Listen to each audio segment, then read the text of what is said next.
तो जनाब शुरू करते हैं एग्जाम्पल 1.3। हो जाओ सब फ्री, काम करेंगे हम फ्री फ्री जो भी है भाई, बनाने ही मज़ा नहीं आया। तो एग्जाम्पल 1.3 में भाई क्या कर रहा है कि भाई आपको लेंथ और विड्थ दे रहा है। बोल रहा है कि भाई एक रेक्टेंगुलर कमरा है, उसकी लेंथ ये है, उसकी विड्थ ये है। अनसर्टेनिटी दोनों की गिवन है। कौन सी अनसर्टेनिटी? एब्सोल्यूट गिवन है। उसको एब्सोल्यूट गिवन है और निकालो क्या? एरिया निकालना है भाई। Area length multiply by width करेंगे तो एरिया आ जाएगा। लेकिन हमने बात की हुई है पहले कि मल्टीप्लाई के लिए या डिवाइड के लिए अनसर्टेनिटीज़ का परसेंटेज में होना ज़रूरी है। तो सबसे पहले इन साहबजादों को, एल और डब्ल्यू को किस में कन्वर्ट करेंगे हम? परसेंटेज के अंदर। एब्सोल्यूट से हम रिलेटिव में जाएंगे। सही है। तो क्या करेंगे भाई, ये 0.005 है, इसको परसेंट में कन्वर्ट करना है तो इसको मल्टीप्लाई डिवाइड कराएंगे एक्चुअल वैल्यू से और मल्टीप्लाई करा देंगे 100 से। दोनों के साथ यही करेंगे, यही हुआ है। देखो 0.005 डिवाइडेड बाय 4.0 एक्चुअल वैल्यू के साथ और मल्टीप्लाई बाय 100, और ये आ गया आपका भाई परसेंटेज के अंदर। एक्चुअल वैल्यू चेंज नहीं होती है तो अनसर्टेनिटी किस में कन्वर्ट हो गई? एब्सोल्यूट से परसेंट में कन्वर्ट हो गई, यहाँ पर रिलेटिव में कन्वर्ट हो गई। उसके बाद दूसरे के साथ भी यही जुल्म हुआ। जब ये जुल्म पूरा हुआ तो फिर हम आगे बढ़े।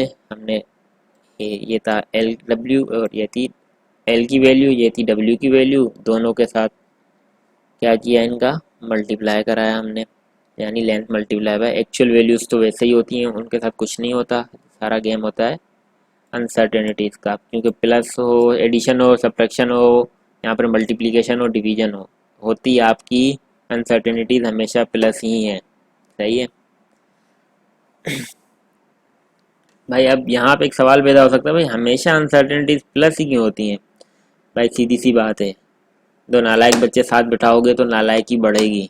दो अनसर्टेनिटीज को साथ बिठाओगे तो नालायकी बढ़ेगी। फिर मल्टीप्लाई में बढ़े या डिवाइड में बढ़े या एडिशन सब्ट्रैक्शन में बढ़े। सही है। जब दो नालायक साथ आएंगे तो नालायकी बढ़ जाएगी। सही है ना। एक टमाटर खराब, पेटी पूरी खराब, वही बात है। तो यहाँ पे ऐड हो जाएंगी।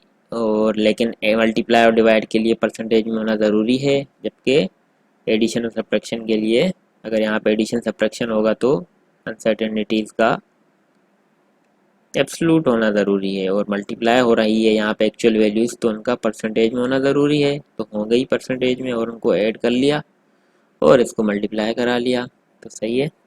तो यहाँ से हमारा एरिया आ गया उसकी अनसर्टेनिटी के साथ। लेकिन जब एरिया आ गया तो बुक वालों ने बोला कि भाई इन बच्चों ने बड़ी मेहनत की है, थोड़ी और मेहनत करवा लो इनसे। तो उन्होंने क्या किया कि भाई ये जो आपने एरिया निकाला है इसकी अनसर्टेनिटी हमें परसेंटेज में गिवन है, इसको एब्सोल्यूट में कन्वर्ट करो। अब एब्सोल्यूट में कन्वर्ट करने के लिए आपको दोबारा उल्टा काम करना पड़ता है। पहले आप जा रहे थे एब्सोल्यूट से परसेंटेज के अंदर, अब आपको जाना है परसेंटेज से एब्सोल्यूट के अंदर। तो सीधी सी बात है, परसेंट हटाओगे तो 100 का साइन आ जाएगा। पहले डिवाइड करा रहे थे उसको एक्चुअल वैल्यू से, अब उल्टा कर रहे हो तो मल्टीप्लाई कराना पड़ेगा इस एक्चुअल वैल्यू से। सही है। तो आपका आंसर आ जाएगा एब्सोल्यूट के अंदर। सही है। तो ये एरिया आ गया आपका एब्सोल्यूट के अंदर। उसके बाद फिर बच्चों ने, वो बुक वालों ने देखा कि भाई हमारी क्योंकि सुन्नत है कि जब भी सवाल देते हैं तो उसके साथ असाइनमेंट भी देते हैं एग्जाम्पल के साथ। तो उन्होंने आपको क्या कर दिया,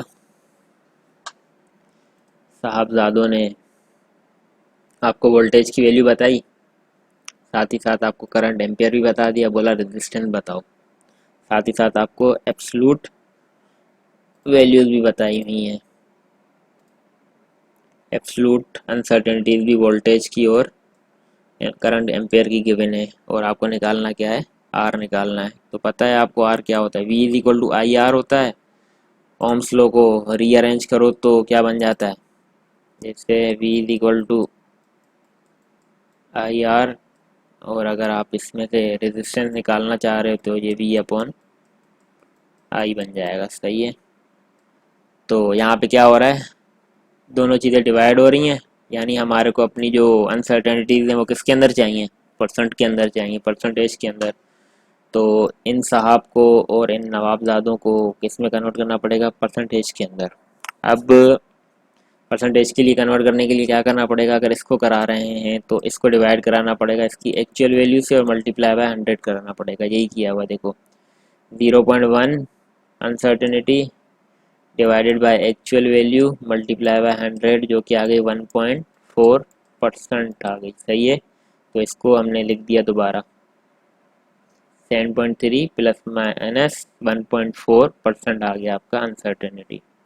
उसके बाद जब हमने इसको किया तो हमारी जो एम्पियर साहब थे, करंट साहब थे, वो भी नाराज़ हो गए, मुझे भी इसमें कन्वर्ट करो। तो उनको भी वही कन्वर्ट किया, uncertainty divided by actual value जो कि 2.73 है मल्टीप्लाई बाय 100 किया। तो हमारी यहाँ से करंट की वैल्यू किस में कन्वर्ट हो गई, अनसर्टेनिटी कौन सी परसेंटेज वाली, यहाँ पर रिलेटिव वाली में कन्वर्ट हो गई। उसके बाद हमें करना क्या था, v को डिवाइड करना था i से। ये एक्चुअल वैल्यूज उसी तरह डिवाइड होंगी, और हम बात कर चुके हैं कि अनसर्टेनिटीज हमेशा प्लस होती हैं और मल्टीप्लाई डिवाइड के लिए परसेंटेज में होना ज़रूरी है। तो ये दोनों परसेंटेज में थी, इन दोनों को प्लस कर दिया, 3.23% आ गया, और 2.67 इन दोनों को डिवाइड करने से एक्चुअल वैल्यूज से आ गया। अब 2.67 किसके बराबर होता है, 2.7 के। अब क्योंकि बुक वाले थे, उन्होंने बोला कि भाई आप रेजिस्टेंस की वैल्यू जो आएगी उसको रिलेटिव में नहीं छोड़ सकते, उसको एब्सोल्यूट में छोड़ना ज़रूरी है। तो एब्सोल्यूट में छोड़ने के लिए भाई कुछ हमने क्या किया कि इस अपनी जो हमारी परसेंटेज में आ रही थी अनसर्टेनिटी, उसको कन्वर्ट कराया उल्टे स्टेप्स करके। तो इसको डिवाइड किया, परसेंटेज का साइन हटाया तो डिवाइड में 100 आ गया, और मल्टीप्लाई किससे किया, उसकी एक्चुअल वैल्यू थे जो कि आ रही थी 2 पॉइंट्स, इसको अराउंड ऑफ करेंगे 2.7 से। तो वहाँ से हमें ये किस में कन्वर्ट हो गया, एब्सोल्यूट के अंदर कन्वर्ट हो गया, और 2.7 प्लस माइनस 0.8 ओहम, क्योंकि रेजिस्टेंस की वैल्यू ओहम होती है तो ओहम साहब भी आ गए। सही है, तो ये था यहाँ तक।